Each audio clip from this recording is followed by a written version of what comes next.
has good things in store for you. The mountains of Ethiopia. The majority of the world's wolves belong to the species called gray wolf.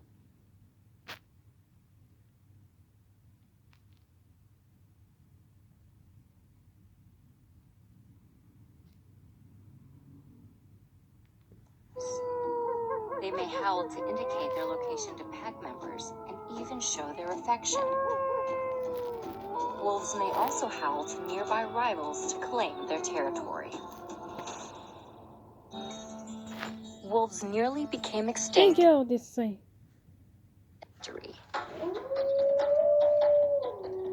The predator's powerful nature, piercing looks, and spine-tingling howls continue to inspire both adoration and controversy around the world.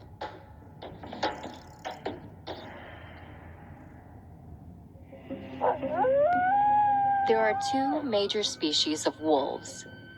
One species is the Ethiopian wolf, or Canis samensis.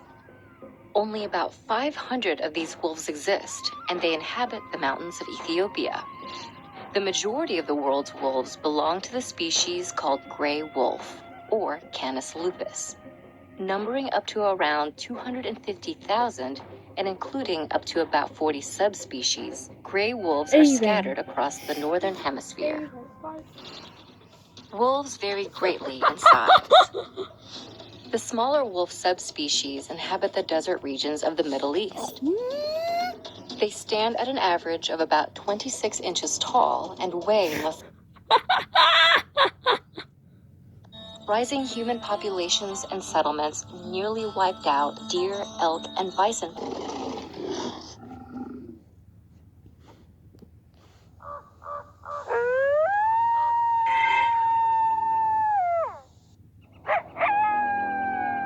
The coyote, the barking dog.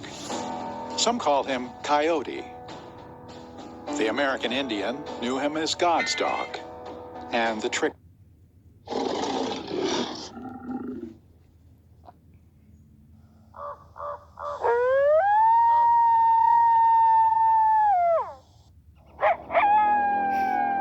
The coyote, the barking dog. Some call him Coyote. The American Indian knew him as God's dog, and the trickster. Sometimes living in packs, or hunting alone, competing with other hunters. He's a skillful hunter, but now he has to confront the wolf in Yellowstone, and is sometimes hunted himself by the wolf. Even his prey can be a danger, or impossible to catch. In Yellowstone, the wolf is his most dangerous adversary.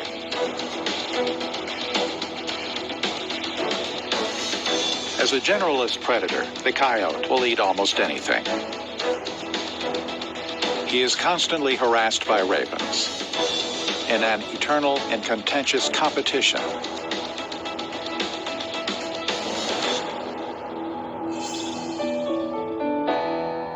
With the return of the wolf, the coyote is now the underdog in Yellowstone.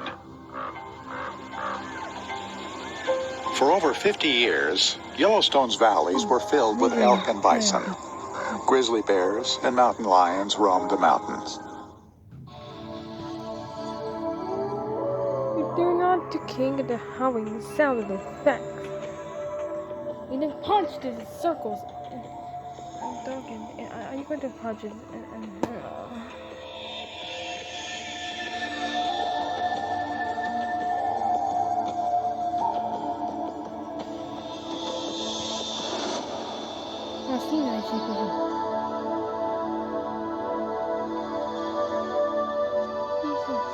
According to the legends of North America's First Nations people, when humans began to walk the earth, it was the coyote who taught them how to survive. Then European settlers moved in and transformed the continent. Many wild animals were driven into extinction, but coyotes thrived. Today, scientists consider them an evolutionary marvel. an animal of 1,000 faces, capable of adapting to 1,000 different ecosystems. Now new studies are revealing the coyote's astonishing secrets of survival. What are those secrets? Well, it depends on where the coyotes are. They seem to change every place they go, and along the way, they've created a new legend as a modern-day shapeshifter.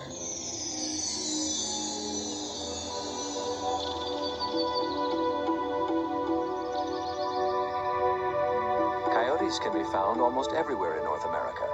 In the last 100 years, they've followed roads and railways from remote wilderness through urban jungles all the way to the Atlantic Ocean.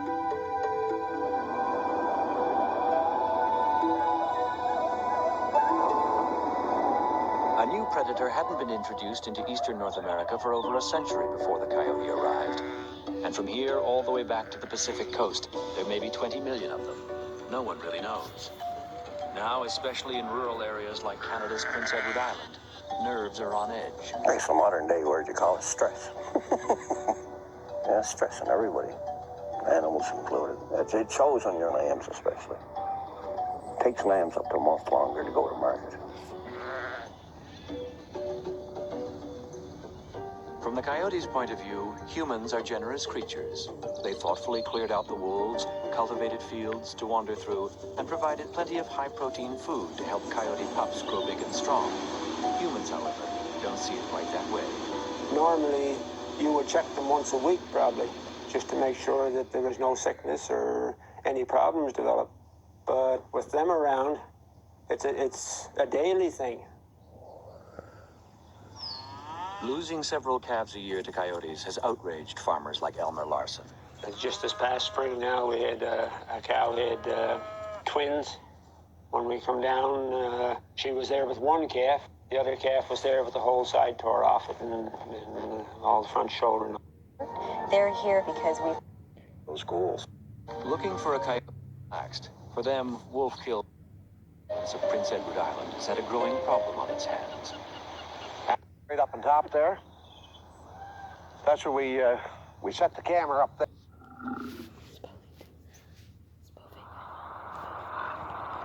Winter is competition.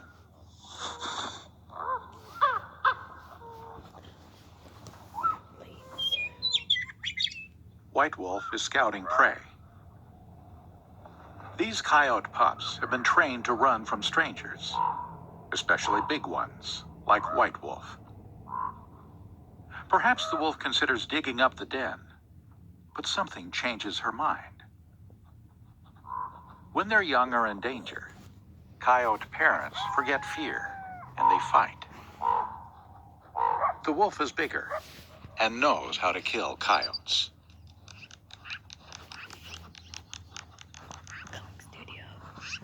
But suddenly, she's outnumbered.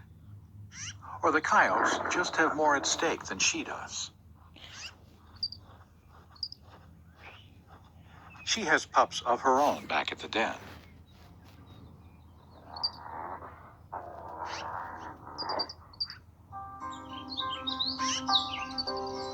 Her yearling daughter is babysitting the two pups. Sometimes she's at a loss and can't get the jump on these two rambunctious youngsters. But like most yearlings, or any wolves, she adores pups.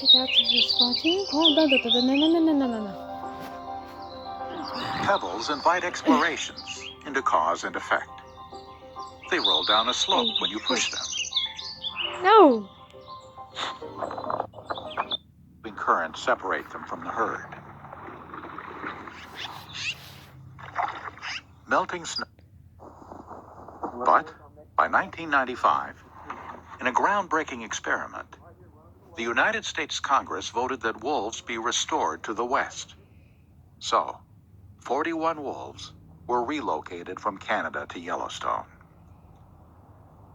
6 weeks later, when researchers cut open the fences, one by one, each wolf gathered its courage and leapt free. In the next decade, wolves filled Yellowstone's fertile northern range, one of the largest elk wintering grounds in the world. The Swan Lake pack grew to 24 wolves. Here the pack rallies, reinforcing their bonds with each other, and letting other wolves know they will defend their territory.